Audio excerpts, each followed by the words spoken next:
Кутман кеч көрөрман. Атым Альмир. Бүгүн сиздерди күндүн маанилүү жаңылыктары менен тааныштырам.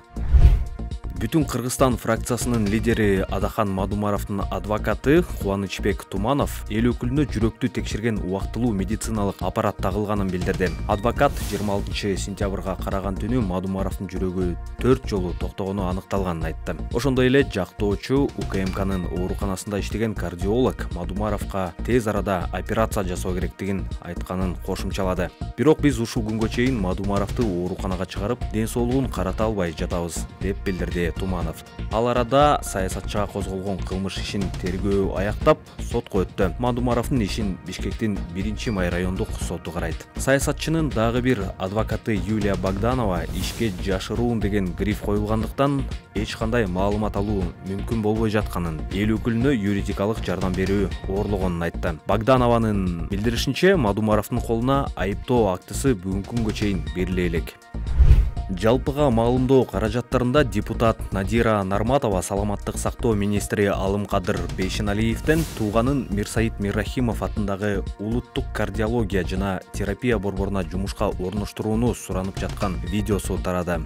Анда Бейшеналиев кардиологияга бара берсин, жумушка орноштуруп коем деген соң, кимдир бирөө менен телефон аркылуу сүйлөшкөн. Нарматова министрдин жардамчысына телефон номерин берип, мага жазып кой, резюмесин жөнөтөм деген. Бул видео боюнча Надира Нарматова клоопко министрден тууганына кызмат сурабаганын айтып, жөн эле каралап жазып жатышат деп билдирди. Ал жерде мен кызмат сураган сөз жок, маңдайымда 24 кейджинин журналисти отурса кызмат сурагыдай келе соомунбу, жөн эле жазып жатышат, деп билдирди депутат. Ошондой эле Нарматова мамлекеттик кызматта иштеген жакындары да, дарыгер болуп иштей турган тууганы да жок экенин баса белгиледи. Ал эми министр Бейшеналиев болсо бул видео боюнча берген комментарийинде кээ бир адамдардын жакындарын жумушка орноштурууга жардам берип жатканын мойнуна алды. Муну министр саламаттык сактоо уюмдарында адистер жетишсиз деген жүйөсү менен түшүндүрдү. Мисалы, Санкт-Петербургтан келишиптир. Эгер өз квалификациясын далилдесе, баарына багыт берем.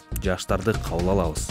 Негизинен аймактарга жөнөтөм, деп ал чет өлкөдөн миңдеген тууганын чакыртканын кошумчалады. Ал эми Нарматованын тууганы боюнча берген жообунда Алымкадыр Бейшеналиев депутаттын тууганын жөн гана тиешелүү мекемеге жөнөтүп койгонун айтты. Директорго жөнөттүм, төп келеби жокпу карайт. Азыр ал жерде киши абдан жетишсиз. Кенедей нерсени төөдөй кылып түшүнө албай турам, деди ал.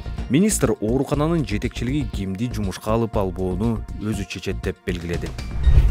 Кримтөбөл Камчы Көлбаев жерге берилгенден кийин 9 декабрь күнү 1-май райондук соту жогорку кеңештин мурдагы депутаты Мадина базарынын ээси Турсунтай Салимовду 2 айга камакка алды. ЖМКнын маалыматына караганда, ага уюшкан топту түзүү же ага катышуу беренеси боюнча айып тагылууда. Ал Кримтөбөл Камчы Көлбаевдин кудасы экени маалымдалган. Бирок Салимов өзү сотто бул маалыматты четке кагып, Көлбаев жөн эле кошунасы экенин билдирген. Ошондой эле ЖМК анын адвокатына таянып, сот отурумунда Салимовдун кан басымы көтөрүлүп, тез жардам алып кеткенин жазышкан. Бүгүн 10 октябрда Улуттук коопсуздук мамлекеттик комитети мурдагы депутат Мадина базарынын ээси Турсунтай Салимовго уюшкан кылмыштуу топко катышуу, курал ок дарыларды мыйзамсыз жүгүртүү, кылмыш жасоого аракеттенүү жана адам өлтүрүү беренелери менен иш козголгонун билдиришти. Салимов Көлбаевдин кылмыштуу тобунун ишмердүүлүгүнө дайым демөөрчүлүк кылганы, тактап айтканда, ал топту каржылап,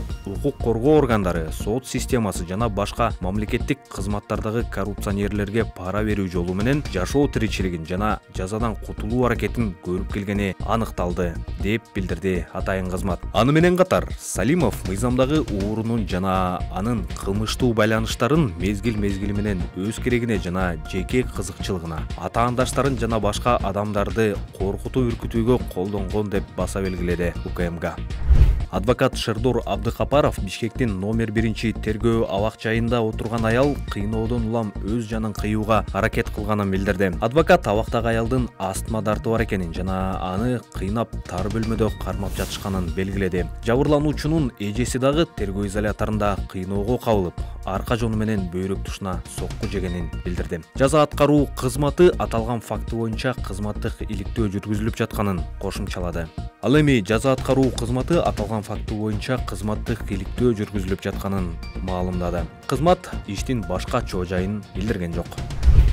Жаратылыш ресурстары министрлиги Бишкек жана республиканын башка шаарларында катализаторлору жок унааларды аныктоо боюнча иштер күчөгөнүн билдирди. Борбор калаадагы рейдтер Бишкек шаардык ички иштер башкармалыгынын патрулдук милиция башкармалыгы менен биргеликте жүрүп жатат. Анын максаты ышка каршы күрөшүү боюнча мөөнөтүнөн мурда чараларды көрүү болуп эсептелет. Текшерүү учурунда инспекторлор бензин, дизель жана газ түрүндөгү отун менен иштеген автотранспорт каражаттарынан чыккан зыяндуу газдардын көмүртек кычкылы, көмүр кычкыл газы, углеводород жана башка кошулмаларынын санын өлчөп жатышат. Ошондой эле унааларга катализаторлорду милдеттүү түрдө орнотуу боюнча түшүндүрүү иштери жүргүзүлүүдө. Текшерүү маалында зыяндуу заттар нормадан ашыкча бөлүнүп чыкканы аныкталса, унаа ээлерине 7,5 миң сом, юридикалык жактарга 23 миң сом айып салынат. Мурдараак маалымат каражаттарында өкмөт башчысы Акылбек Жапаров Бишкек шаарынын мэрине шаарга катализатору жок унааларды киргизүүгө жана алардын кыймылына тыюу салуу жөнүндө тапшырма бергени тууралуу маалыматтар тараган. Жапаровдун айтымында чектөөлөр Борбор калаада ноябрь жана январь айларында иштеши керек. Баткен облусунун аймагында мыйзамсыз иш алып барган 32 мечиттин жана 5 диний окуу жайдын ишмердүүлүгү токтотулуп, 8 материал милицияга катталды. Диний чөйрөдө алдын алуу профилактикалык иш-чараларды жүргүзүүдө бир катар мамлекеттик органдардын өкүлдөрүнөн турган жумушчу топ иш алып барды. Текшерүүнүн натыйжасында дин тутуу эркиндиги жана диний уюмдар жөнүндө мыйзам талаптарын бузуу менен архитектуралык курулуш, санитардык эпидемиологиялык нормалардын жана өрт коопсуздугунун талаптарын сактабаганы үчүн ведомстволор аралык комиссия 55 мечитке жана 6 диний окуу жайга акт түзүп, көрсөтмөлөрдү берди.